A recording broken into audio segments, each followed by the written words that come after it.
Good afternoon, ladies and gentlemen. I am Dr. Amrita Pandey, and it's my pleasure to welcome you here on this day on behalf of Physical Education Foundation of India, Facebook PEFI Live 2.0. I hope you all are healthy and safe at your ends.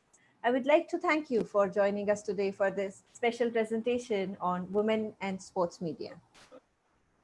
Well, Benjamin Franklin had once said, an investment in knowledge pays the best interest. And it is on occasions like this we get opportunities to invest more in our knowledge and understanding. We look forward to get an exposure about what the women think tanks of this very dynamic field of physical education and sports think. Ladies and gentlemen, on behalf of Team PEFI, I would like to welcome you all once again for this 83rd session of PEFI Live 2.0. We have with us today Dr. Smita Mishra, accompanied by Mrs. Pratna Hazarika. Moving right along, it is now my pleasure to introduce our guest speaker. Dr. Smita Mishra is Associate Professor and Course Coordinator of Sports Economics and Marketing, Associate Professor of Web Journalism, SGBT Khalsa College, University of Delhi, and editor of Sports Krida.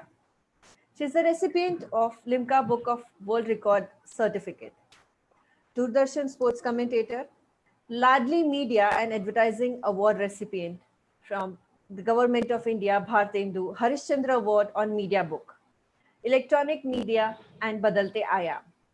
Along with Mrs. Pratna Hazarika, the sports anchor and podcaster, DD Guwahati.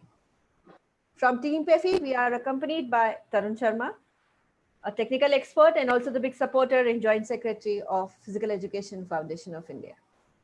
I'm sure it is going to be a great 1 hour of interaction and learning for all of us. I now request Dr. Smita ma'am to please take over for the presentation. Over to you, ma'am. नमस्कार और PEFI के सभी सदस्यों पर, जो सदस्य नहीं हैं उनका भी मैं हार्दिक अभिनंदन करती हूँ। और मैं सबसे पहले PEFI के महासचिव श्री पीयूष जैन जी का आभार प्रकट करना चाहूंगी कि जिन्होंने मुझे इस राष्ट्रीय स्तर के इस वेबिनार से और समिति से जुड़ने का एक मौका दिया। उनके साथ साथ तरुण जी हैं, अमृता जी हैं, जो बराबर मेरे मुझसे कोऑर्डिनेट करते रहे और मेरी तमाम सीमाओं के भीतर मुझसे सहयोग है। मैं आप सभी का आभार करती हूँ। मेरे अपने साथी प्रार्थना हजारिका मेरे साथ है। मुझे लगता है कि दूसरा एक सिनेरियो एनहांस कर पाएंगी। हमारा जो आज का विषय है वो है विमेन एंड स्पोर्ट्स मीडिया, यानी महिलाएं और खेल मीडिया।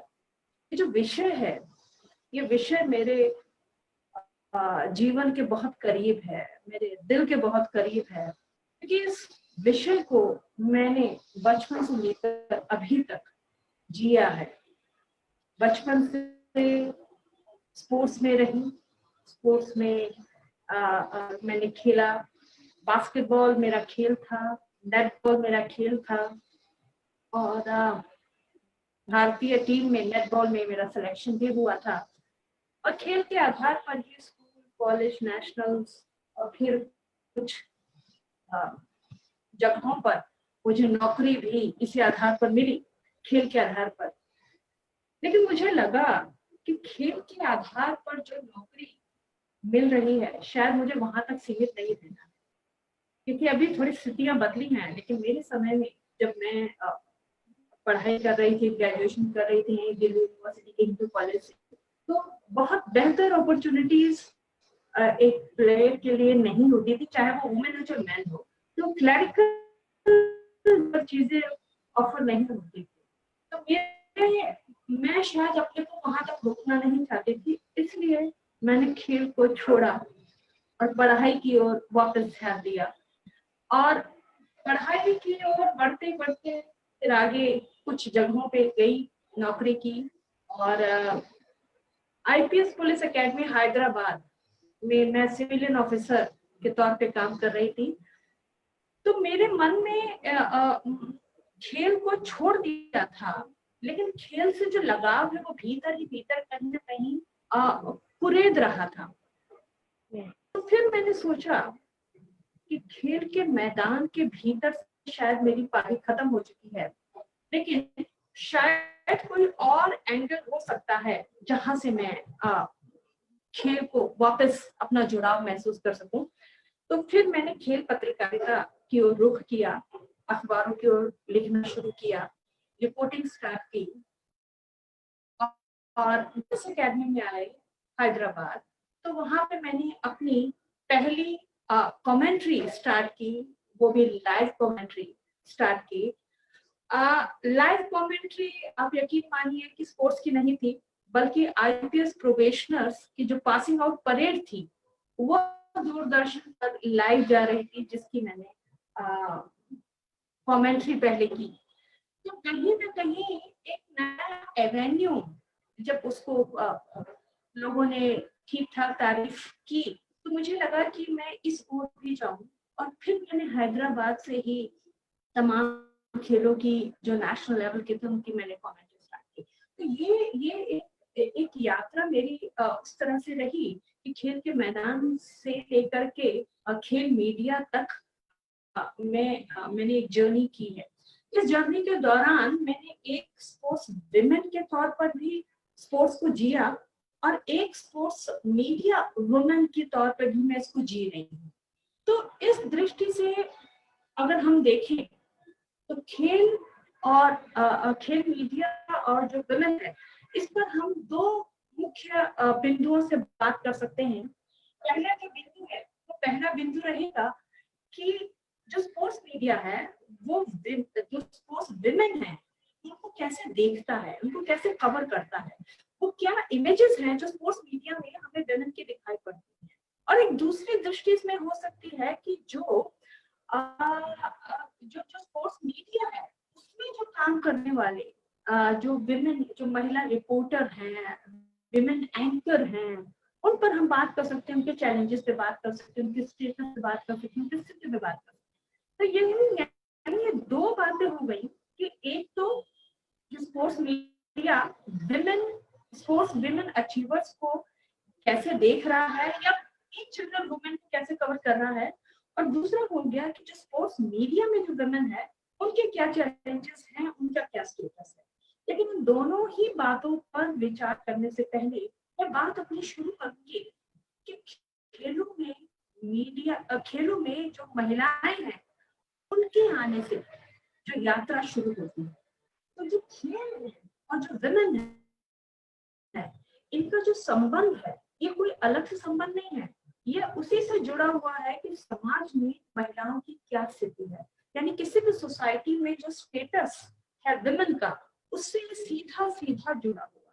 क्योंकि अगर हम ये देखें तो विमेन को, महिलाओं को एक घर के भीतर रखा गया, घर की चार दीवारी के भीतर रखा गया, और पुरुष जो है उस चार दीवारी के बाहर का प्राणी है।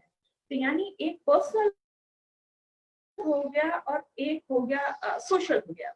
तो ये एक पब्लिक हो गया, एक प्राइवेट हो गया। तो विमेन हमेशा एक प्राइवेट के तरह ही भीतर रही है। तो जहाँ पे उसको उसके भीतर ही जो कुछ करना था वह करना था। और इसलिए हम ये देखते हैं कि अपने लेजर टाइम या एंटरटेनमेंट या स्पोर्ट्स के तौर पर महिलाओं और पुरुषों के, विमेन और मेन के जो खेल है, स्पोर्ट्स हैं, वो भी डिफरेंट होते चले जाते हैं। महिलाएं अपने घर के चार दीवारी के भीतर खेलती हैं। कौन से खेल खेलती हैं बताने की जरूरत नहीं है। गुड्डे गुड़िया की शादी, घर घर खेल, किचन सेट, यानी जिसमें ऐसे खेल जो उनके उस फेमिनिटी को मेंटेन रखें और भविष्य में उन्हें एक बेहतर प्रोडक्ट के तौर में बना सके, जिससे उनका वो एक कुशल गृहिणी बन सके, उनकी शादी करके वो अपने घर में एक कुशल गृहिणी बन सके। तो ऐसे खेल होते थे उनके। और पुरुष के क्या खेल होते थे? घर से बाहर साहस के खेल, हिम्मत के खेल, लड़ाई के खेल, जिसमें वायलेंस भी है, फिजिकल जो ताकत लगनी है, वो सब चीजें हैं। यानी दोनों के खेल इसमें अलग अलग होते चले। आप अपने घर से बाहर निकले, आपके अड़ोस पड़ोस के जो पार्क है यानी कोरोना टाइम को अगर हम छोड़ दें तो आस पड़ोस के जो पार्क हैं, आपको कितनी लड़कियां खेलती हुई दिखाई पड़ जाएंगी। लेकिन लड़के तो आपको तमाम खेलते दिखाई पड़ेंगे, छुट्टी के दिन ऐसे ही खेलते दिख जाएंगे, लेकिन लड़कियां नहीं दिखेंगी, आज भी नहीं दिखेंगी, आपको बहुत कम दिखेंगी। तो ये जो एक सोशल स्टेटस है उसका इम्पैक्ट हमारे स्पोर्ट्स पे भी पड़ता है। और जाहिर सी बात है कि जो दुनिया भर में जो महिलाओं के अधिकारों की लड़ाई की जो बात शुरू हुई, संघर्ष शुरू होता है, पूरा विश्व व्यापी जो आंदोलन चलता है 1960 का विमेन लिबरेशन मूवमेंट, तो उसका असर हमारे खेल पे भी पड़ता है, मीडिया पे भी पड़ता है। हम हिंदुस्तान में देखते हैं कि 60 के दशक के बाद जो विमेन जो हमारी पायनियर्स हैं रिपोर्टिंग में, वो आनी शुरू हो जाती हैं और फिर स्पोर्ट्स में भी चीजें आनी शुरू होती हैं। खिलाड़ी के तौर पर हम ये देख रहे हैं कि खेलना ये चीजें शुरू होती हैं। लेकिन अगर मैं ये कहूँ कि एंशिएंट ओलंपिक में, प्राचीन ओलंपिक में औरतों को ओलंपिक देखने की भी मनाही थी, और यदि कोई पकड़ी जाती तो उसे मृत्युदंड, सजाए मौत मिलती थी। आधुनिक ओलंपिक शुरू होती है 1896 में पियरे दी कूबरटेन के प्रयासों से। पियरे दी कूबरटेन ने एक बहुत बड़ा सपना देखा कि पूरी दुनिया के खिलाड़ी और खेल आयोजन पे बहुत बड़ा सपना देखा। इस बड़े सपने में औरत कहीं नहीं थी, स्त्री कहीं नहीं थी। उसने उस सपने से औरत को बाहर रखा, यानी पूरे रिगार्ड के साथ कुबरतन जी के। लेकिन मैं ये कहूँगी कि कहीं ना कहीं उन्होंने स्त्री को इस लायक समझा कि उस खेल के सपने से उसको भी जोड़ा जाए, और वो इसके खिलाफ थे। लेकिन उसके बावजूद 1900 के पेरिस ओलंपिक से महिलाओं का प्रवेश सुनिश्चित हो गया। महिलाएं आ ही गई खेलों में, तमाम विरोध के बावजूद। टेनिस खेल फेमिनिन खेल एक माना जाता था, लेकिन कोई बात नहीं, एक शुरुआत हुई। तो 1900 ओलंपिक से चीजें शुरू होती हैं और धीरे धीरे महिलाओं की जो एक संख्या है वो बढ़ती है। हिंदुस्तान में भी चीजें, हम कॉलोनियल एक उपनिवेश थे, तो हमारे भीतर भी वो चीजें आती हैं, खेल आते हैं, खेल देखते हैं। और क्योंकि स्त्री यहाँ पर अपनी अस्मिता की लड़ाई लड़ रही थी, अपनी आजादी की लड़ाई लड़ रही थी, तो जाहिर सी बात है स्पोर्ट्स। और फिर हम ये देखते हैं होमी व्यार वाला। तो होमी व्यार वाला जो है हमारी पहली विमेन फोटो जर्नलिस्ट रही। जब वो आती है आजादी से पहले और फिर वो चीजें रहती हैं, तो कहीं ना कहीं वो आने वाली पीढ़ी के लिए एक रास्ता भी बनाती चलती है।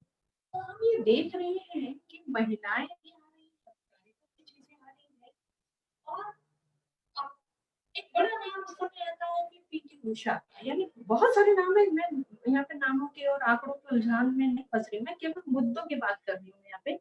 तो पीटी उषा एक शायद पहला ऐसा नाम रहा जो जो लोगों को, जो आम जनता के मन पर चढ़ा। शायद जिसके पीछे 84 लॉस एंजलिस जो ओलंपिक था, उसमें उनका जो चौथे स्थान पर जो रहने का जो भाव था, वो शायद कहीं ना कहीं इसके पीछे था। तो पीटी उषा कहीं ना कहीं एक फ्रेज के तौर पर मुझे लगता है कि पहली बार एक महिला खिलाड़ी आम व्यक्ति के मुहावरों में आ गई। तो यानी कोई भी किसी को तेज चलना तो कह रहे क्या पीटी उषा बनना है क्या।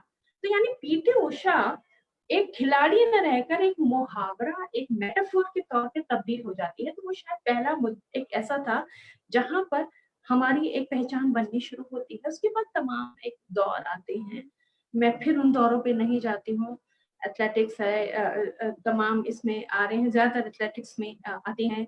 1980 के मॉस्को ओलंपिक से महिला हमारी हॉकी टीम एंटर करती है, चीजें आती हैं। इसके बाद एक बड़ी घटना घटती है 2000 सिडनी ओलंपिक में, जहां पर कर्णम मल्लेश्वरी भारत के लिए कांस्य पदक जीतती हैं। वो भी किस खेल में, किसी फेमिनिन खेल में नहीं, बल्कि भारोत्तोलन में, वेट लिफ्टिंग में, यानी जो कि एक ताकत का, एक साहस उसके साथ जुड़ा हुआ। यानी जो पुरुष का एक जो क्षेत्र माना जाता था, हम ये कहते खेल क्षेत्र पुरुष क्षेत्र है, तो वो जो क्षेत्र माना जाता उसमें वो जाती हैं और कोई पुरुष ने इसमें वो नहीं जीता, पदक नहीं जीता, लेकिन एक महिला उसमें पदक जीतती है, कर्णम मल्लेश्वरी। वो शायद एक बेंचमार्क था कि yes we can do it. तो यहाँ से चीजें शुरू होती हैं और उसके बाद मुझे बताने की जरूरत नहीं है कि एक पेशगी आनी शुरू हो जाती है, खेलों की ओर आनी शुरू हो जाती है। 2012 ओलंपिक, जो शायद पहला ऐसा ओलंपिक था जिसमें पुरुष और महिला प्रतिभागियों की संख्या बराबर थी। भारत की ओर से अब तक का सबसे सक्सेसफुल ओलंपिक भी है, क्योंकि 6 पदक हमने जीते थे, जिसमें से 2 पदक महिलाओं ने जीते थे। एक ऐसा नाम साइना नेहवाल और दूसरा मैरी कॉम, जो 5 बार की मुक्केबाजी की चैंपियन, बॉक्सिंग की चैंपियन, विश्व विजेता, और साइना ने जो दुनिया की नंबर 1 पोजीशन तक की पहुंची बैडमिंटन में। यहाँ से मैं थोड़ा सा मैं आगे भी जिक्र शायद हो जाए, लेकिन यहाँ पे मैं अगर बात कहना चाहूँ कि हमारे बहुत सारे खेल ऐसे हैं, पुरुषों के खेल ऐसे हैं, खासतौर पर क्रिकेट, जिसमें भगवान बना दिया जाता है, खेल का भगवान बना दिया जाता है। लेकिन मेरा प्रश्न आप सब लोगों से है कि जो भी क्रिकेट के भगवान या किसी भी खेल के भगवान माने जाते हैं, कोई भी जो खिलाड़ी हैं जो कि भारत के रत्न हैं, क्या उनकी अचीवमेंट साइना या सिंधु से ज्यादा है? मेरा मानना है बिल्कुल नहीं है, कतई नहीं है। एक ऐसा खेल जो कुछ ही देशों में खेला जाता है, जो इतना वेल सपोर्टेड है, जिसमें आपका संघर्ष ही नहीं है, स्ट्रगल ही नहीं है, ना सोशल स्ट्रगल है या इकोनॉमिक स्ट्रगल है, उसमें अगर आपने कुछ एक चीजें बना ली, लेकिन उस कंपटीशन कम है। लेकिन एक ऐसा खेल जैसे दुनिया के कई 100 देश खेलते हो, एक फीमेल, उसके लिए सामाजिक संघर्ष भी है, उसके लिए आर्थिक संघर्ष भी है, मनोवैज्ञानिक संघर्ष भी है, यानी हर तरह का उसका स्ट्रगल है। उसके बाद वो सारी सुपर सीरीज को जीतती है, वह ओलंपिक में कांस्य पदक भी जीतती है, और वह पायदान पर कभी दूसरे, कभी एक, कभी तीसरे नंबर पर वो आती है। तो मुझे लगता है कि ऐसी जो उपलब्धि है, वो किसी भी क्रिकेट के भगवान से बहुत बहुत बहुत ज्यादा है। तो मैं जो बात कह रही थी कि ये इस तरह की जो अचीवमेंट्स हैं, ये 2012 की बात की, और 2016 बताने की जरूरत नहीं है कि 2 मेडल आए, और 2 मेडल हमारे बच्चियां लेके आई, सिंधु और साक्षी मलिक। तो जाहिर सी बात है, महिलाओं की जो उपस्थिति है खेल में, वो अपनी एक बढ़ती जा रही है, और सक्रिय उपस्थिति और सार्थक उपस्थिति बढ़ती जा रही है। सानिया मिर्जा का मैं जिक्र करना चाहूंगी। सानिया मिर्जा टेनिस में आती है, विंबलडन जूनियर वो जीतती हैं। उसके बाद तमाम लेकिन उनकी चर्चा है वो उनकी उपलब्धियों से ज्यादा, उन इतर कारणों से ज्यादा न्यूज में न्यूज वालों की उपलब्धियों से ना इतना स्पेस दिया, ना इतना एयर टाइम दिया, ना कि उनके उनसे जुड़े जो विवाद थे, उनके विवाह के विवाद या फलाना है, उसमें तमाम चीजें उन्होंने कवर की। तो एनीवे, इस समय भी अगर हम ये देख रहे हैं कि तमाम हमारे जो वुमेन क्रिकेट जो खिलाड़ी हैं, यानी कहने को तो 76 में इंडियन जो विमेन क्रिकेट है वो स्टार्ट हुई थी। 2017 तक आते आते इन्होंने सेकंड ये रनर्स अप रही, बच्चियां, लड़कियां रनर्स अप रही। आईसीसी रैंकिंग में आज भी ये सेकंड नंबर पर है, दूसरे नंबर पर है। लेकिन क्या आप ये जानते हैं, क्या मीडिया ने इसे प्रोपोगेट किया, क्या बताया कि भाई मिताली राज जो हैं वो सबसे ज्यादा रन बनाने वाली भारतीय खिलाड़ी रही? क्या बताया? नहीं बताया। तो झूलन गोस्वामी सबसे ज्यादा विकेट लेने वाली भारतीय खिलाड़ी, बताया? नहीं बताया। तो हम हैं, तमाम जो नाम है, ये नाम जो है सारे के सारे स्मृति मंदाना वगैरह जो है, ये नाम अनजान थे, वो अनजान थे, और आज भी बहुत ज्यादा ही इनके नाम परिचित नहीं। आप निकल जाइए बाहर, किसी से भी कहिए कि 5 महिला खिलाड़ियों के नाम बता दीजिए, तो आपको अंदाजा मिल जाएगा तो खैर ये जो एक पक्ष है जो मैं जहां से शुरुआत थी इसको मैं यहाँ पे समाप्त करके दूसरे पॉइंट पर मैं आती हूँ। मैं अब जो दूसरा मुद्दा है कि जो स्पोर्ट्स मीडिया है वो विमेन को कैसे कवर करता है, यानी अगर हम देखें कि वो किस किस तरह की विमेन इमेजेस हमें दिखाई पड़ती है, स्पोर्ट्स मीडिया जिन्हें कवर कर रहा है। स्पोर्ट्स मीडिया में प्रिंट मीडिया भी है और जाहिर तौर पर इलेक्ट्रॉनिक मीडिया भी। हालांकि जो टीवी मीडिया है उसकी भूमिका बहुत बड़ी है। तो जो खेल मीडिया है वह खेल को खेल का प्रचार प्रसार करने में, खिलाड़ियों के प्रचार प्रसार करने में, उनको कॉर्पोरेट से जोड़ने में, उनको विज्ञापन दिलाने में, आम जन में लोकप्रिय करने में इस मीडिया की बहुत बड़ी भूमिका। वह एक लोकल इवेंट को ग्लोबल बनाता है, वैश्विक पहचान देता है। तो जाहिर सी बात है मीडिया की ताकत भारी है और मीडिया वहां कवर करता है जहां पे उपलब्धि है। और जब मीडिया से कवर करता है तो कॉर्पोरेट या बाजार उसको उस ओर आकर्षित होता है और फिर खेल में पैसा आता है, खेल में आता है तो खिलाड़ी के पास पैसा आता है। तो हम ये देखते हैं कि खिलाड़ी की जो वैल्यू है उसको बढ़ाने में स्पोर्ट्स मीडिया का बहुत बड़ी भूमिका है, बहुत बड़ी भूमिका है। कॉर्पोरेट के जो एक अटेंशन सीक जो करना होता है इसमें इसकी बड़ी भारी भूमिका होती है। यहाँ पर मैं एक इवेंट की जिक्र करना चाहूंगी। 1973 में 1973 में बैटल ऑफ सेक्सेस बड़ा फेमस हुआ था, बहुत फेमस हुआ था battle of sexes. Battle of sexes America में बिली जीन किंग जो कि विंबलडन विनर थी और बॉबी रिग्स जो कि फॉर्मर विंबलडन चैंपियन थे, दुनिया के नंबर 1 खिलाड़ी थे, इनके बीच में यानी जो बैटल ऑफ सेक्सेस है यानी वो मेल और ये फीमेल, इन दोनों के बीच में ये एक मैच खेला गया था। क्योंकि एक मेल शोविनिस्ट माने जाते थे बॉबी रिग्स, वो उनका कहना होता था कि जो विमेन है वो मुझे इधर या तो किचन में अच्छी लगती है या बेडरूम में अच्छी लगती है। स्पोर्ट्स वगैरह जो है वो विमेन के लिए ठीक नहीं। तो उनके इसी बड़बोलेपन और स्टेटमेंट्स को लेकर के मीडिया ने एक इवेंट क्रिएट किया, बैटल ऑफ सेक्सेस जिसका नाम दिया, और इसमें इन दोनों का मैच रखा गया, टेनिस मैच रखा गया।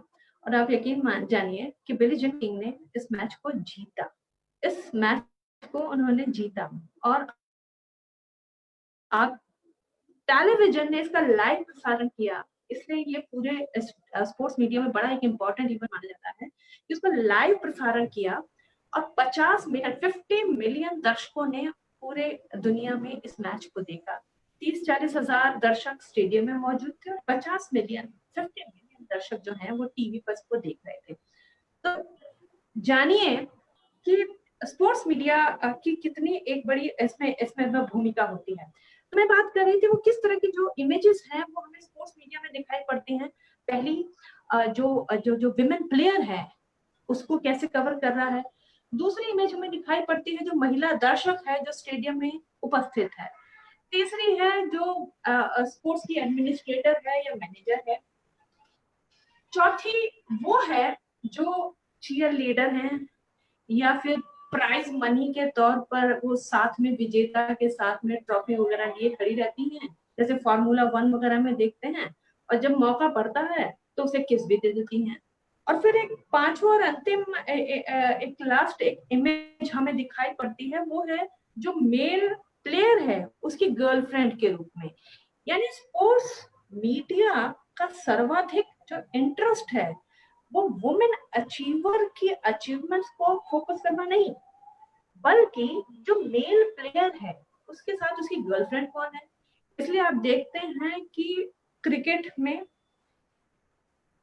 कुछ भी मैदान पे हो रहा है तो चाहे वो कभी संगीता बिजलानी रही हो या अनुष्का शर्मा रही हो, ये तमाम जो उनकी ओर फोकस होता है। यानी वो खेल उसने मारा है लेकिन तुरंत फोकस वो उधर कर देता है।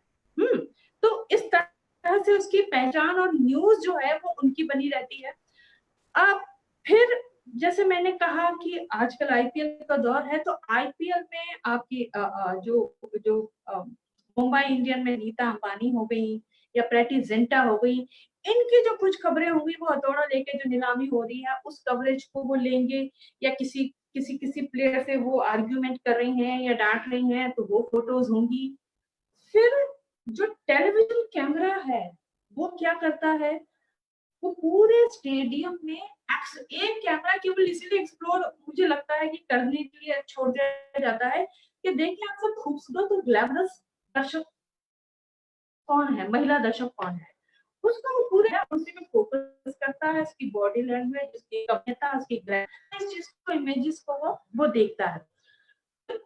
तो महिला दर्शक भी की फोटो मिल जाएगी और एयर टाइम में या टीवी टाइम में वो उस पे मतलब कई सेकंड तक रोके होल्ड रखेगा और घूम घूम के फिर उस पर आएगा, जिस जब तक वो हाथ नहीं हिलाएगी या कुछ ऐसा एक्शन नहीं करेगी तब तक उस पे घूमता रहेगा। तो हमने देखा चीयर लीडर, ऑफ कोर्स सबसे इम्पोर्टेंट बात, चीयर लीडर यानी हम इसमें कॉम्पिटिशंस होते हैं और चीयर लीडर आप ये देखें कि मैन स्पोर्ट्स में और वुमेन स्पोर्ट्स में उनकी क्या उपस्थिति होती है ये आप देख सकते हैं। तो वो जो चीयर लीडर की जो सिलेक्शंस हैं, सिलेक्शंस में उनकी जो बॉडी फिगर है, उनकी जो ग्लैमरस लुक है, ये सारी जो उनकी जो अदाएं हैं, इन सब के आधार पर उनको रखा जाता है। वहां पे कुछ मैदान में कुछ अचीव हुआ है, आउट हुआ है, रन हुआ है, फलाना हुआ है, गोल हुआ है, जो भी कुछ हुआ है, वो फटाक कैमरा वहां से हट करके उनके डांस पर आ जाएगा। यानी वो एक अलग चीज है, वो डांस पर आ जाएगा। और जैसे मैंने पहले कहा कि फॉर्मूला 1 रेस में क्या होता है, सबसे बढ़िया वो दृश्य को याद कीजिए कि जो विनर है वो बड़ी सी ट्रॉफी है, उसके साथ में दो छोटा छोटा स्कर्ट पहने हुई दो लड़कियां होंगी और जो उसको किस कर रही होंगी, शैंपेन खुल रहा होगा, यानी कैसा पूरा दृश्य। तो ये वुमेन कवर होती है, लेकिन वो वुमेन अनुपस्थित है या बहुत कम है, सिमट गई है, जिसने अपने घर से निकल करके बाहर तक के संघर्ष किया है, आर्थिक संघर्ष, सामाजिक संघर्ष, मनोवैज्ञानिक सारे संघर्ष किए हैं और फिर उसने कोई चीज अचीव की है। तो ये मीडिया बड़ा कंजूस है। प्रिंट मीडिया उस खबर को कहीं नीचे कोने में देगा, नीचे कोने में, बॉटम में कोने में दे देगा, उसकी फोटो शायद 1 से 2 कॉलम में आ जाएगी, अनाकर्षक का हेडिंग होगी। हाँ, तो वो और अगर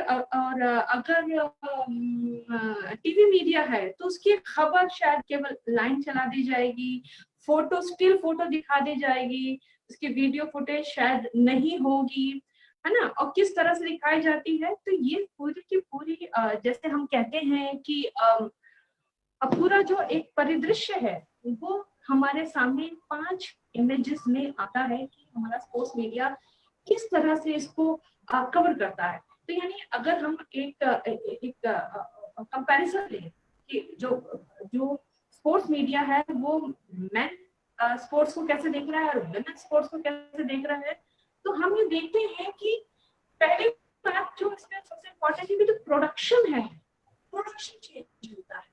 यानी एक वुमेन स्पोर्ट्स जो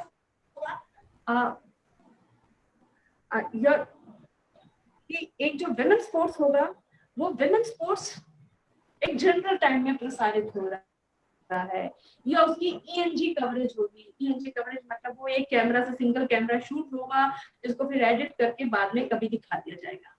लेकिन जो मेन जो टूर्नामेंट होगा वो लाइव जाएगा या प्राइम टाइम पे दिखाया जाएगा और मल्टीपल कैमरे से उसकी कवरेज होगी। तो ये जो चीजें हैं कि वो प्राइम टाइम कवरेज है, जनरल टाइम या कभी टाइम मिलेगा तो उसमें इसकी दिखाई जाएगी। और मैंने कहा कि या तो उसका कैप्सूल बनाया जाएगा या एनजी कवरेज होगी विमेन उसकी, जबकि वो लाइव भी दिखाया जाएगा मैन का जो इवेंट है। वुमेन टीम में मैंने आपको बताया कि कम कैमरे का सेटअप रहता है और जो मेल जो स्पोर्ट्स होता है, मेन स्पोर्ट्स होता है, उसमें ज्यादा सेटअप होता है। और जाहिर सी बात है जहाँ पे कम कैमरे हैं तो वैरायटी ऑफ शॉट्स नहीं होगी, शॉट्स में बहुत विविधताएं नहीं रहती हैं, एक स्टैटिक मूवमेंट थोड़ी सी ज्यादा रहेगी। जबकि एक जो मेल का जो होता है उसमें वैरायटी ऑफ एंगल्स रहेंगे, वैरायटी ऑफ शॉट्स रहेंगी, जूम इन, जूम आउट, ये सारे सब चीजें मेल स्पोर्ट्स में किया जाएगा। एक हायर ग्राफिक्स रहेगा, ग्राफिक्स बड़े क्वालिटी रहती है, एक बहुत सुपीरियर विजुअल्स आते हैं, है ना। कमेंट्री का लेवल बड़ा हाई होता है, यानी कमेंट्री का जो सपोर्ट सिस्टम है, यानी रिसर्च है, डाटा है, वो सब सप्लाई सिस्टम इतना भारी रहता है। ऑन स्क्रीन डाटा आते हैं, ऑन स्क्रीन आंकड़े होते हैं, जिससे कमेंटेटर को खूब उसमें मदद मिलती है। जबकि वुमेन स्पोर्ट्स में ऐसा नहीं होता है, कि बहुत कम ग्राफिक्स या बहुत कम रिसर्च उसके ऊपर होती है। ग्राफिक्स की या डाटा की अवेलेबिलिटी बहुत बहुत कम होती है। और जैसे मैंने कहा, ऑन स्क्रीन तो बहुत रेयर होता है चीजों को करना। अच्छा, मेल और जो फीमेल जो इमेजेस हैं, वो इमेजेस को लेकर के, यानी जब कमेंटेटर या फिर प्रिंट मीडिया वाला जब वो बात करता है मेल प्लेयर की, तब उसकी जो भाषा है उसमें साफ है, शौर्य है, एक हिम्मत है, एक हिस्टोरिक, एक लार्जर देन लाइफ का एक हीरोइक इमेज क्रिएट किया जाता है मेल प्लेयर के लिए। तो जो भाषा में जो जो जो जो जो एक एग्रेसिवनेस है, साउंड है पूरा, वो एक डिफरेंट लेवल का ऑल टुगेदर होता है। जबकि एक फीमेल होगी तो फेमिनिटी पर और उस पर उसके जो ग्लैमर है और जो भाषा है, वो बड़ी उस तरह की है, एक सामान्य किस्म की रहती है। तो ये अगर हम ये देखते हैं तो बड़ा एक अलग किस्म से मीडिया का एक रवैया रहता है। हाँ, एक हेडिंग देख रही थी मैं, उस पर काम कर रही थी कि भगवान के आखिरी 5 दिन ईडन गार्डन पर, जो सचिन जब आखिरी टेस्ट मैच खेल रहे थे, तो जब वो सेंचुरी बनाते हैं तो पूरे हाफ ऑफ द पेज की उनका फोटो लगता है, जिसमें बल्ला लेकर के वो ऊपर देख करके धन्यवाद कह रहे हैं। यानी अखबार का आधा पेज इसके ऊपर होता है। और हमारी बड़ी और जो लड़कियां हैं, उनकी बड़ी से बड़ी अचीवमेंट जो है वो 1 कॉलम 2 कॉलम मैक्सिमम, अगर ओलंपिक स्पोर्ट्स है, क्योंकि ओलंपिक में तो अचीवर्स विमेन ही रही हैं, वो 4 कॉलम में चली जाएंगी, है ना। क्रिकेट है, दूसरे जो पुरुष खेल है, वो फर्स्ट पेज पर आते रहेंगे, यानी अखबार का पहला पेज पे आते रहेंगे, पहले पेज पे खबर बनते रहेंगे। लेकिन वुमेन का नहीं, वो स्पोर्ट्स पेज पे रहेगी, वो भी नीचे कहीं आगे आड़े तिरछे उस ढंग से। तो हम ये कहीं ना कहीं चीजों को देख रहे हैं कि जो विमेन है, वो विमेन मीडिया में कहीं ना कहीं एक पॉजिटिव कारणों से उपस्थित नहीं है। यानी बहुत सारे हमारे जो महिला खिलाड़ी हैं, जैसे मैंने सानिया मिर्जा का जैसे जिक्र किया, या ज्वाला गुट्टा की बात अगर मैं करूं, या बहुत सारे ऐसे खिलाड़ी हैं जो इतर कारणों से, जिनके अगर हम इंटरनेशनल भी देखें, मारिया शारापोवा है, मारिया शारापोवा अचीवमेंट उनकी क्या रहेगी मुझे पता नहीं बहुत ज्यादा, है ना, लेकिन वो इतर कारणों से मीडिया उनको हाईलाइट करता रहा है, और उपलब्धि के बिना भी वो फोर्ब्स के रिच प्लेयर की सूची में आती है। कितनी एक अलग किस्म की बात यहाँ पे हमें देखने को मिलती है, जिसकी उपलब्धि नहीं है लेकिन वो ग्लैमरस है, और हमेशा कुछ ना कुछ वो इस तरह के कारण होते हैं जिसमें उनके पास विज्ञापन आते हैं। और जो विज्ञापन आ रहे हैं, अगर मैं यहाँ की भी बात करूँ, तो विज्ञापन जो आ रहे हैं, एडवर्टीजमेंट्स आ रहे हैं, वो ये इस चीज को प्रोजेक्ट कर रहे हैं कि जो स्पोर्ट्स में माना जाता है कि विमेन जो है वो स्पोर्ट्स के लायक नहीं है, क्योंकि वो उसकी फेमिनिटी को कहीं ना कहीं खत्म करता है। तो विज्ञापन इस बात को लेते हैं, और जो महिला खिलाड़ी हैं उनको बिकनी पहनाते हैं, वो रैंप पे चलवाते हैं, उनको कुछ फेमिनिन लुक देख करके ये ऐसा दिखाते हैं कि नहीं, they are very much feminine, जो मर्जी हुआ करे स्पोर्ट्स में, लेकिन दे आर फेमिनिन। तो विज्ञापन भी उसको उसी ढंग से स्पोर्ट्स को अगर मैं कहूँ कि वो बेच रहा है, तो यानी मैन, पुरुष का जो मैनहुड है उसको वो हाईलाइट कर रहा है हमारा स्पोर्ट्स मीडिया। और यानी जो जितना आक्रामक है, झगड़ालू है, एग्रेसिव है ना, वो उसे ज्यादा कवरेज मिल रही है, उसे विज्ञापन ज्यादा मिल रहे हैं। और जाहिर सी बात है जो सिंपल है या दूसरा एक अचीवर है, वो थोड़ा सा मीडिया की नजर में वो कहीं ना कहीं कम है। अब मैं एक तीसरे पक्ष की ओर आती हूँ, फिर अपनी बात यहाँ पे मैं समाप्त करना चाहूंगी तीसरे पक्ष के बाद कि जो स्पोर्ट्स मीडिया में जो विलन है, स्पोर्ट्स मीडिया में जो विलन है, यानी मूलतः दो तरह से देख रहे हैं कि जो स्पोर्ट्स जर्नलिस्ट हैं और जो स्पोर्ट्स एंकर हैं। अगर मैं यहाँ पे अपनी बात कहना चाहूँ कि जब मैंने अखबारों के लिए ही लिखना शुरू किया और मैदानों पे जाना शुरू किया, तो पूरा जो एक प्रेस बॉक्स होता था वो सारा मेल से ही भरा होता था।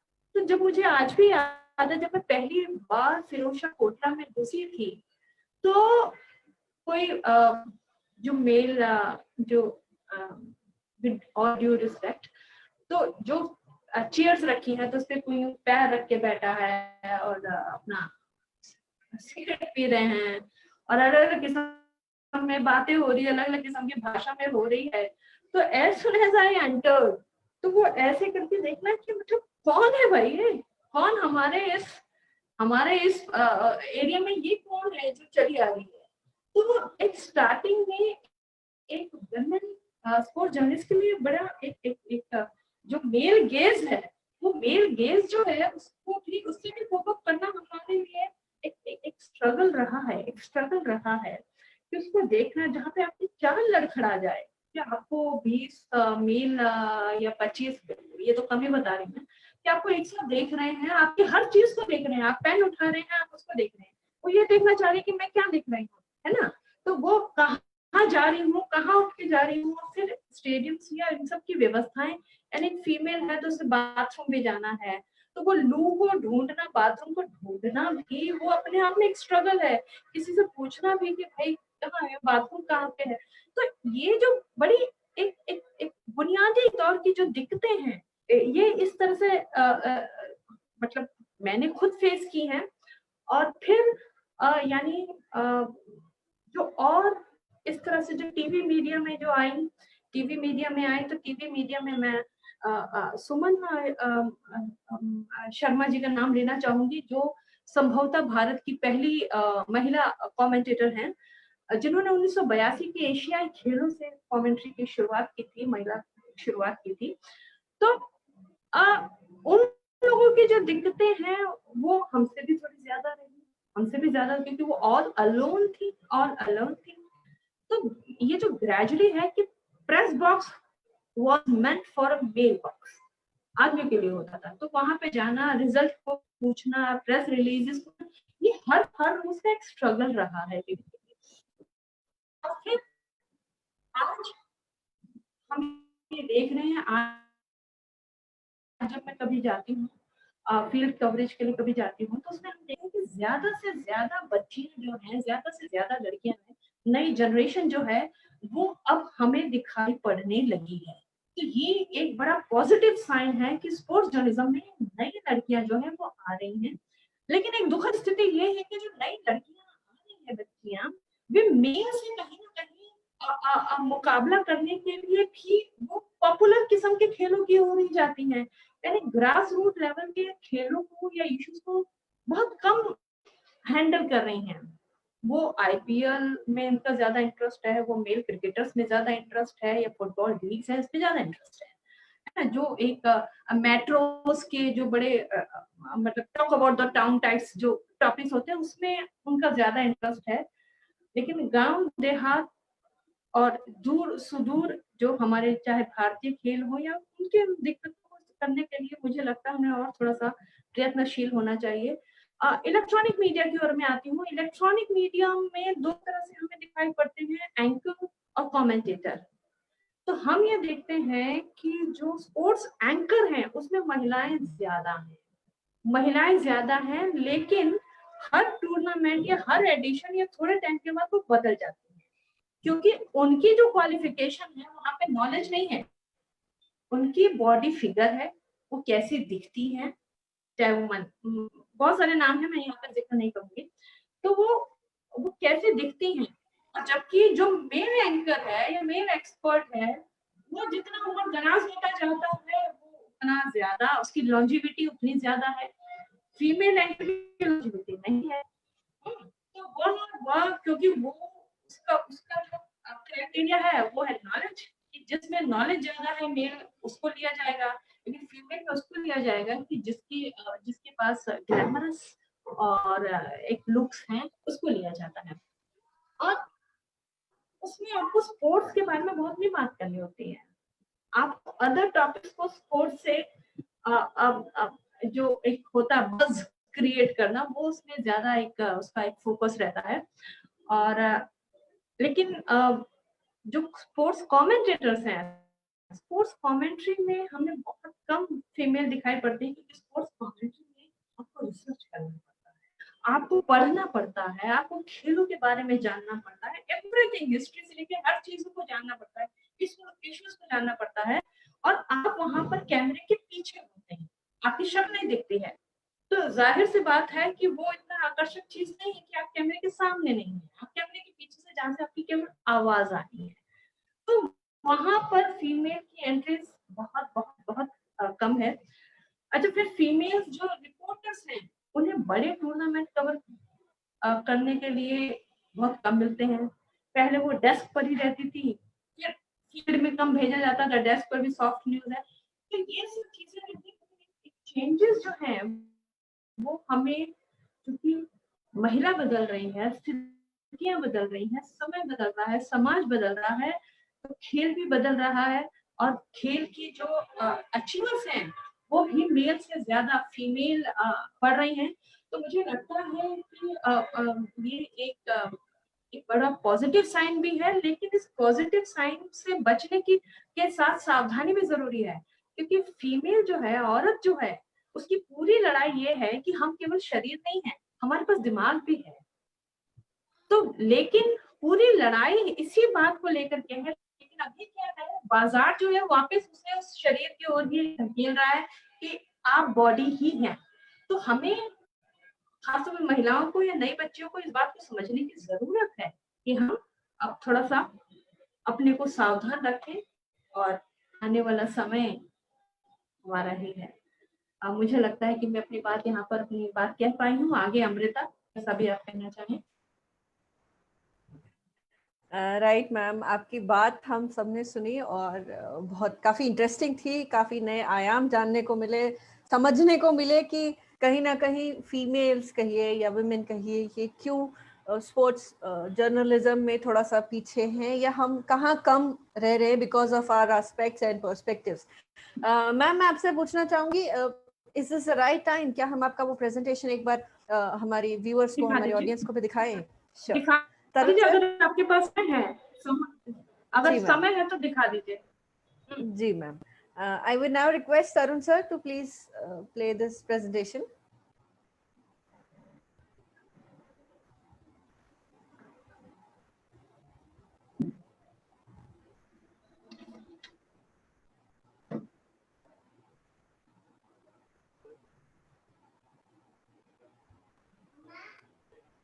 अमृता मैम बताइएगा अगर अब साउंड और वीडियो शुरू हो गई है तो। वीडियो तो शुरू हो गई है तरुण सर। आवाज का भी देखिएगा, बताइएगा। जी।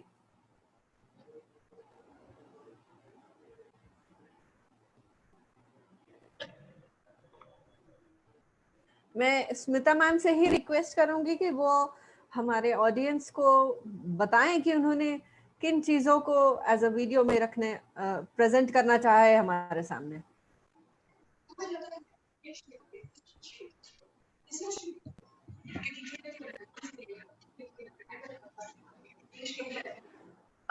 दरअसल ये रिसर्च मेरा प्रोजेक्ट है, जो दिल्ली यूनिवर्सिटी के ही प्रोजेक्ट में रहा, और जिसमें जो मैंने बातें अभी कही हैं उसको लेके वो जो रीजन रहे, वो रीजन यानी महिलाओं को जो खेल के मैदान से दूर रखा, और फिर महिला जो मैं पॉइंट शायद वहां पे थोड़ा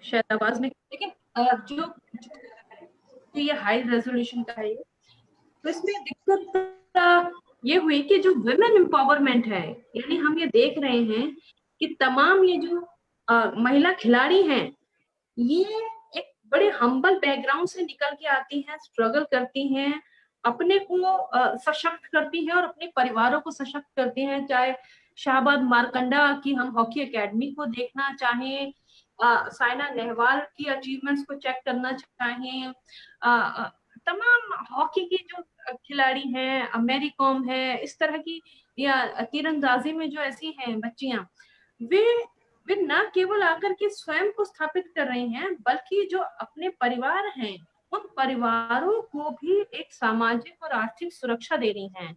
यानी वो जो एक फिल्म, जैसे फिल्म आई थी दंगल, जिसमें एक बड़ी स्टेटमेंट है कि हमारी छोरियां क्या छोरों से कम हैं। तो ये जो स्टेटमेंट है कि लड़कियां लड़कों से कम नहीं हैं, हर परिवार में माता पिता को ये उम्मीद होती है कि जो बेटा है वही परिवार को आगे चलाता है, वही परिवार को देखता है।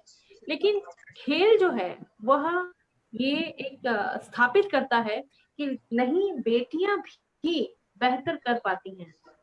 अमृता, शायद आवाज इस डॉक्यूमेंट्री में नहीं आ रही है। नहीं मैम, डॉक्यूमेंट्री में आवाज तो नहीं आ रही है, लेकिन आप जो कह रहे हैं हम सब आपकी बात को बिल्कुल सुन पा रहे हैं, समझ पा रहे हैं, और मेरे ख्याल से आपकी डॉक्यूमेंट्री भी यही कहीं ना कहीं समझाना चाह रही है। ठीक है, तो मैं इसकी ब्रीफिंग देती चलती हूँ। हाँ जी जी प्लीज। ब्रीफिंग देती चलती हूँ।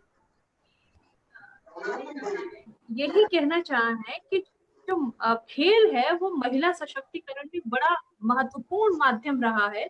और इसके चलते क्या हुआ कि जैसे हरियाणा को मैंने फोकस किया था, फील्ड हमारा जो सर्वे था सारा वो हरियाणा में था, तो हमने जब फोटोज दिखाई तो जो फेस रिकॉग्निशन होता है, वो फेस रिकॉग्निशन बच्चियों को बहुत ज्यादा था। और वहां के माँ बाप भी साइना या तमाम जो एक खेल का जो माहौल था उससे उत्साहित थे, क्योंकि उन्हें मालूम था कि अगर वो अपनी बच्चियों को खेल में डालते हैं, खेल में डालने से न केवल सरकारी नौकरी मिल जाएगी, पैसा मिलेगा, एक फेस रिकॉग्निशन होगा। तो एक माहौल साइना की उपलब्धि ने जो बदला है हरियाणा में, वो बड़ा फेनोमेनल था। इसमें साइना की ये हमने पायलट स्टडी को इसमें लिया था। यहाँ अलका तोमर जी दिख रही हैं, जो अलका तोमर पहली महिला रेसलर थी जिन्होंने विश्व चैंपियनशिप में ब्रॉन्ज मेडल जीता था, तो रशिया में। तो जाहिर सी बात है हमने ऐसी महिला खिलाड़ियों को लिया जिन्होंने स्टीरियोटाइप इमेज को तोड़ा। कि जैसे अलका बता रही थी कि गांव वालों ने बायकॉट कर दिया था जब उनके पिताजी ने उनको कुश्ती में डाला, और ये कहने लगे कि ये पागल हो गए हैं इसके पिताजी कि वो लड़की को कुश्ती करा रहे हैं। लेकिन जब वो ये मेडल जीत करके आई, ब्रॉन्ज मेडल विश्व चैंपियनशिप में, तो बता रही थी कि इंदिरा गांधी इंटरनेशनल स्टेडियम पे वो गांव का गांव हुजूम वहां पे खड़ा हुआ था उनके स्वागत के लिए। तो ये जो ट्रांजिशन है संघर्ष से उपलब्धि तक का, और एक लड़की को जो लायबिलिटी माना जाता है लेकिन वो ह्यूमन रिसोर्स है, तो ये जो जर्नी है लड़की की from liability to human resource, तो ये इस पूरी की पूरी डॉक्यूमेंट्री में मैंने कहना चाहा। और जाहिर सी बात है कि जो सरकारी जो नौकरियां हैं या कॉरपोरेट जॉब्स हैं, एडवर्टीजमेंट्स हैं, पुरस्कार हैं, ये सारे के सारे इस पूरे सिस्टम को सपोर्ट करते हैं, इस पूरे सिस्टम को आगे बढ़ाते हैं, जिससे कि महिलाएं आगे घर से निकलती हैं और खेलों की ओर आती हैं। उनके अपने चैलेंजेस हैं सिक्योरिटी के, फलाना के, लेकिन आप ये इस बात को देखेंगे, आप सब लोग शारीरिक शिक्षा का, फिजिकल एजुकेशन से जुड़े हुए हैं, जो लड़की स्पोर्ट्स में होती है उसकी जो बॉडी लैंग्वेज है और एक आम जो लड़की उसकी बॉडी लैंग्वेज में एक फर्क आ जाता है। जो बच्ची स्पोर्ट्स में जाती है वह उसका उसमें कॉन्फिडेंस आ जाता है, और उसका जो भय है कि पुरुष है ये लड़का है, ये जो भय है वो भय उसका कम होना शुरू होता है।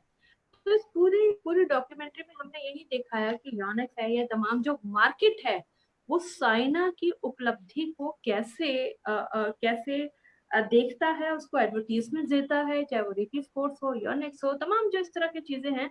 और शायद साइना नेहवाल ही पहली एक ऐसी खिलाड़ी रही जिनके पास भरपूर विज्ञापन आए, कॉरपोरेट सहयोग आया, सरकार का जो इनाम और पारितोषिक हैं वो सारे काफी आए। तो यही सारे बताने की कोशिश की है, और मुझे लग रहा है कि आगे प्रार्थना भी इसी बात को ही आगे कहेंगी। जी राइट मैम, आपने अभी सेव द गर्ल चाइल्ड से लेकर saved by the girl child की जो कहानी हमें सुनाई, या कहे जो सच्चाई हमें दिखाई पर्दे के पीछे की, हमें सही मायने में दिखाई आपने, उसके लिए हम आपके बहुत बहुत आभारी रहेंगे मैम। और दोस्तों आगे बढ़ते हैं, और मैं अभी स्क्रीन पर आमंत्रित करना चाहूंगी मीडिया के क्षेत्र की एक और दमदार और धाकर महिला, मिसेस प्रार्थना हजारिका जी को, जो खुद स्पोर्ट्स जर्नलिज्म के फील्ड में 19 साल से ज्यादा का अनुभव रखती हैं और फुल टाइम कमेंटेटर भी हैं। और मैं अब उनसे अनुरोध करूंगी कि मैम वो प्लीज कंक्लूडिंग रिमार्क प्रस्तुत करें। Ma'am please.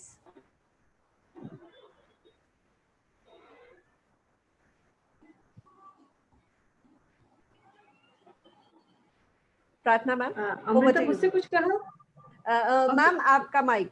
Right ma'am. Yes.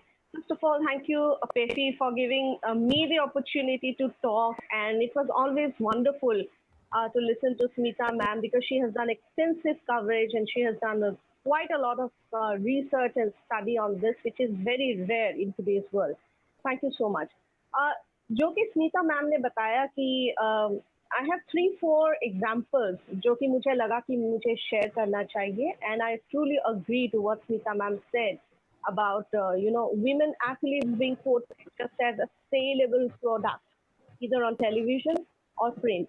When you open a newspaper, when you go to the sports page, how many stories based on women athletes do you find? Interestingly, in 2018, there are many instances, बहुत सारे ऐसे instances हैं जहाँ पे मैंने voice raise किया है women athletes के लिए, क्योंकि मैं 19 years से सिर्फ women athletes के ऊपर ही फोकस कर रही हूँ, क्योंकि मुझे लगता है कि उन लोगों को एक प्लेटफॉर्म चाहिए, क्योंकि उन लोगों के जो प्रॉब्लम्स हैं, उन लोगों के जो सक्सेस स्टोरीज है, वो समाज को जानना चाहिए। 2018, I remember Hima Das and Lavlina Borgohain. These were the two girls from Assam who were chosen to be a part of the Indian team for the Commonwealth Games 2018 to be held in Gold Coast.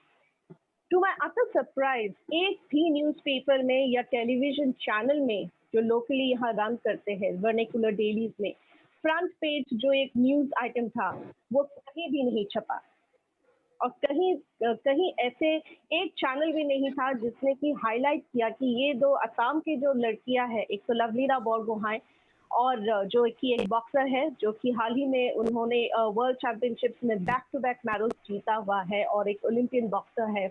और हिमा दास के बारे में हम सबको पता ही है उसने क्या अचीव किया है। वो एक दमदार एक एथलीट की तरह मतलब इंडिया को रिप्रेजेंट करते हैं अभी। तो वो जो एक न्यूज़ था, क्योंकि आई फील अगर दोनों बच्चियां की फोटोग्राफ फ्रंट पेज में आना चाहिए था, क्योंकि वो एक इंस्पायरिंग स्टोरी है, क्योंकि गांव में जो बच्चियां हैं उन लोगों को एक प्रोत्साहन मिलता, they would have been extremely encouraged to take up sports as a career, because मैंने हमेशा से कहा है कि ग्रासरूट्स लेवल में अगर स्पोर्ट्स डेवलपमेंट करना है तो जो आइकॉन है स्पोर्ट्स के हर एक डिसिप्लिन में उन लोगों के साथ इंटरेक्शन बहुत ज़रूरी है, और उन लोगों को हाईलाइट करना बहुत ही ज़रूरी है। तो that was a utter surprise. और फिर मैंने वॉइस रेज किया कि ये दोनों, ये जो न्यूज़ है ये एक बड़ा न्यूज़ है जो कि फ्रंट पेज में आना चाहिए था, बट अनफॉर्चुनेटली स्पोर्ट्स पेज में भी नहीं आए। Secondly, 2019 November, I still remember, last year November, BCCI organized a T20 domestic all-women championship in Guwahati. और टू माई अटर सरप्राइज एक भी न्यूज़ चैनल, एक भी न्यूज़पेपर में एक भी मैच का कवरेज नहीं था। बहुत ही उम्दा परफॉर्मेंस रहा था बच्चियों का। उत्तराखंड से आए थे, दिल्ली से आए थे, बॉम्बे से आए थे, चेन्नई से आए थे, असम के भी टीम थे, और इतना अच्छा उन लोगों का प्रदर्शन रहा। एंड आपको बता दूं कि दूरदर्शन एक ऐसा ही चैनल था जिन्होंने सिर्फ कवरेज किया और उन लोगों के जो स्ट्रगल्स है, उन लोगों की जो सक्सेस स्टोरी है, जो कि सामाजिक तौर से बहुत बहुत they had to struggle to make it to the main team, वो स्टोरीज हम लोगों ने कवर किया था। तो ये आप देख लीजिए, अगर पुरुष का कुछ क्रिकेट रणजी ट्रॉफी मैच होता तो ऑब्वियसली वहाँ पे कमेंटेटर्स होते, मीडिया के लोग वहाँ पे भीड़ करते, क्योंकि उन लोगों को लगता है कि सिर्फ मेन बेस्ड स्पोर्ट्स ही स्पोर्ट्स है और वो एक न्यूज है। तो मुझे वो बहुत एक I was surprise to see not a single media coverage on the T20 women domestic match that was held here in Guwahati. And it's always a surprising thing, जब एक रणजी ट्रॉफी मैच होता है या कोई भी एक स्टार आते हैं गुवाहाटी में या किसी भी क्षेत्र में, किसी भी राज्य में, it's always a front page news. But how many of us do we see that the achievements of women athletes are always posted or printed in the first page? This is a very surprising and very, very demoralizing steps taken by a lot of media houses, which I believe कि वो change करना पड़ेगा, क्योंकि जितने, जैसे Smita ma'am ने बताया, जितने मेडल्स आ रहे हैं इंटरनेशनल में, बहुत सारी लड़कियों ने लाए हैं। तो जैसे कि हिमा दास, तफरीना, साइना नेहवाल, सानिया मिर्जा के अचीवमेंट्स बाद में आते हैं। पहले तो उनके शॉर्ट स्कर्ट और फतवा जारी किया जाता है, वो न्यूज हेडलाइंस में जरूर आते हैं। So these are the sorry state of affairs, if I may say. And as a sports journalist, as a female sports journalist, it is always very, very struggling for me, being the only female sports journalist in the entire Northeast. I had to face a lot of problems. But again, you have to overcome all those things. It is not a point, or it is not a platform where I want to demoralize a lot of young girls who are watching us live and who wants to take up sports journalism as their career.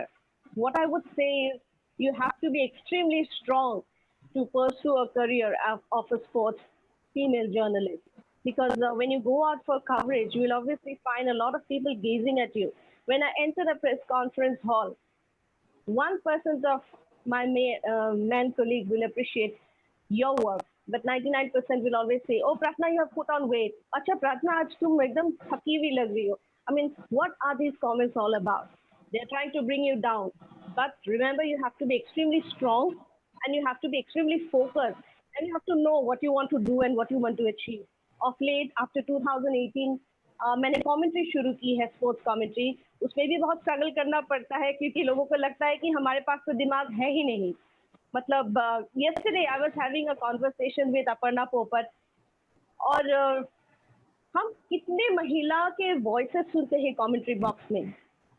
I think Anjum Chopra has done very few and Aparna पोपट is doing of late. तो मैंने अपर्णा पोपट से पूछा था कि आपको क्या लगता है, क्यों ज़्यादा फीमेल जो एक्स प्लेयर्स हैं उन लोगों को कमेंट्री बॉक्स में हम लोग क्यों नहीं देखते हैं? So her reply was, "It is very unfortunate, Ratna, that we do not see a lot of female athletes from different disciplines doing commentary, because changes of voice is very important. And when you have a lot of female commentators taking on the commentary box, it is a very what to say? It's encouraging and it's a positive step forward. Let's work together.